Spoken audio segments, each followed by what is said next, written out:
Project Kath. Hello everyone, I am Ma'am Kat and welcome to my YouTube channel. Pag-aralan po natin ngayon ang Pythagorean Theorem. Okay, ang Pythagorean Theorem po ay ginagamit natin kapag meron tayong right triangle at gusto nating isolve ang isa sa mga nawawalang sides. Halimbawa po, meron tayong triangle dito. Paano natin nasabi na yan ay right triangle?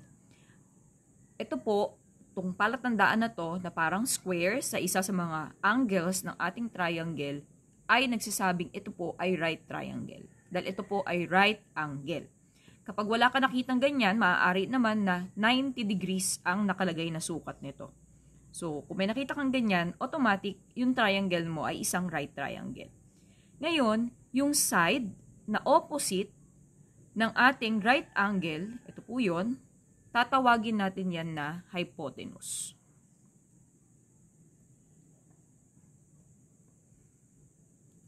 May dalawa pa tayong side na natitira. Ngayon, yung dalawang side na natitira, tatawagin naman po nating legs ng ating triangle yan.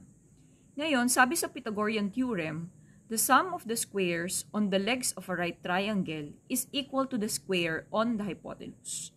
Paano natin i-express yun into formula? Ito po ang magiging katumbas niya. So, c squared is equal to a squared plus b squared.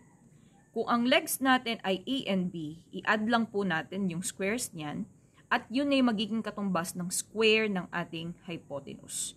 So, ito na po yung ating tinatawag na Pythagorean Theorem. So, pwede nating magamit yan kapag tayo ay nagsusolve ng mga missing sides ng isang right triangle. So, balikan natin ulit yung ating example kanina na triangle. So, kung ito yung hypotenuse, ito po yung hypotenuse, pwede natin i-represent yan using letter C. At ito namang dalawang legs, pwede natin i-represent, pwedeng A or B, kahit alin po sa dalawa. So, mula sa Pythagorean Theorem natin kanina, yan yung formula natin, pwede na natin yan pwede na tayo makapag-derive dyan ng tatlo pang formula. So, kung ang hypotenuse ay nawawala, ito po yung gagamitin nating formula. Kung ang mga legs naman ay nawawala, kahit alin dito sa dalawang to, ang gagamitin natin. Okay, so let us start. Let us have an example. So, meron tayo ditong triangle. Ngayon, meron nawawalang side kasi tatlo ang sides ng triangle natin. Meron tayong 5, meron tayong 2, isang nawawala. Okay? Kung i-inspect natin ang ating triangle, ito po yung ating right angle. Ang opposite side ng ating right angle ay ito po. Okay? Sabi natin, palaging yan yung hypotenuse. So, ibig sabihin, ang nawawalaan natin ay yung C. Okay? So, meron tayong A, pwedeng yung 5. Itong 5 na to yung gamitin natin. Meron tayong B, na ang katumbas ay 2. So, yan yung ilagay natin. So, dahil C ang nawawala, we will use this formula. Okay? So, C is equal to square root of, gamitin na natin, A squared plus B squared. Next, C is equal to, palitan na natin yung mga variables na yan na meron tayo. So, yung A, alam na natin na ito ay 5. So, palitan natin siya 5 squared. Plus, yung B, palitan natin, ito ay 2. So, ito ay 2 squared na ngayon. And then, continue. So, C is equal to, pag sinabi natin 5 squared, ang katumbas po niyan ay 5 times 5. So, 5 times 5 is 25.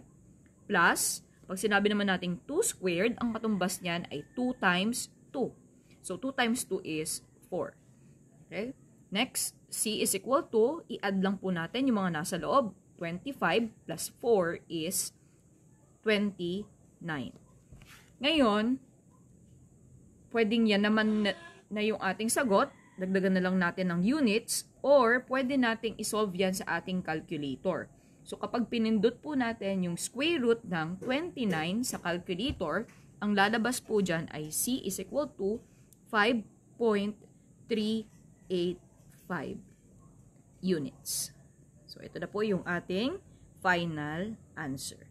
Ayun yung nawawalang sukat ng ating hypotenuse. Let's have another example. So, dito po sa ating right triangle, inspect natin kung anong side yung nawawala. So, ito po yung ating right angle.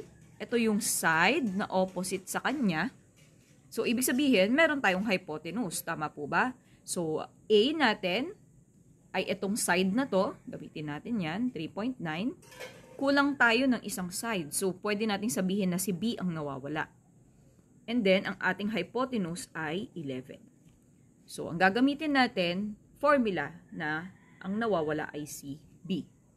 So, let us solve. B is equal to the square root of, gamitin natin yung formula kanina, C squared minus A squared. Next, B is equal to, palitan po natin yung C at yung A kasi alam naman natin yung mga value niyan. Ito po yung A, 3.9. So, papalitan natin yung C.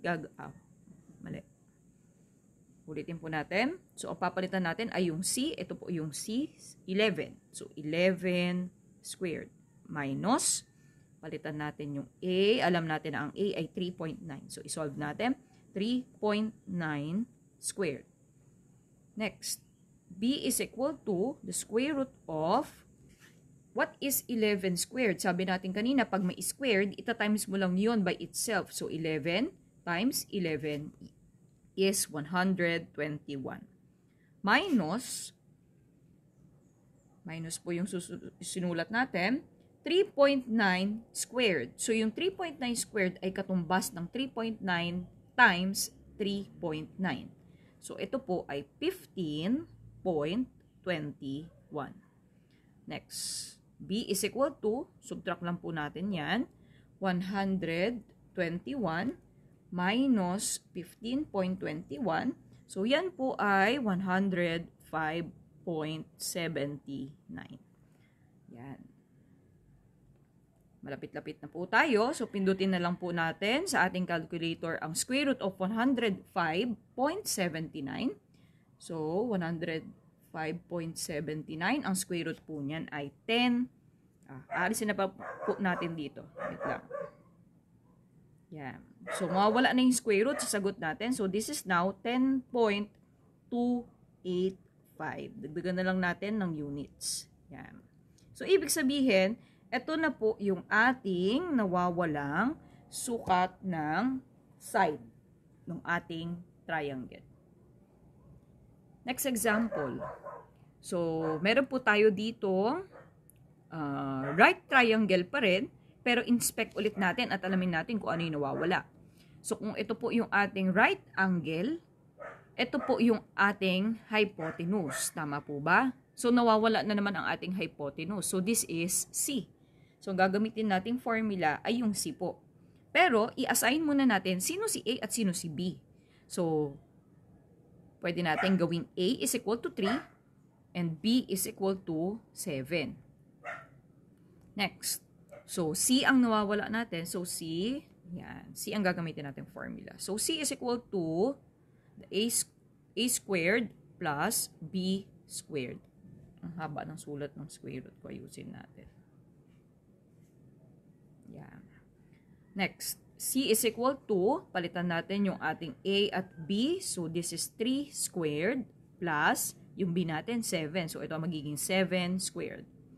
Next, C is equal to, ano ang ibig sabihin ulit ng 3 squared? 3 na times sa sarili niya. So, this is 9. 3 times 3 is 9.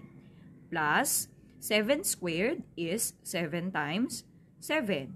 So, 7 times 7 is 49. Next, add po natin yung dalawang nasa loob ng ating square root sign. So, this is 9 plus 49. So, that's 58. Yeah. Next po, C is equal to, ano ang square root ng 58?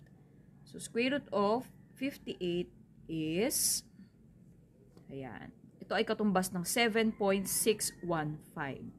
Pero dahil pinindot mo na yung square root sa calculator mo, sa final answer mo, nawala na po yung square root sign. So, dadagdagan na lang po natin ng units. Ito na yung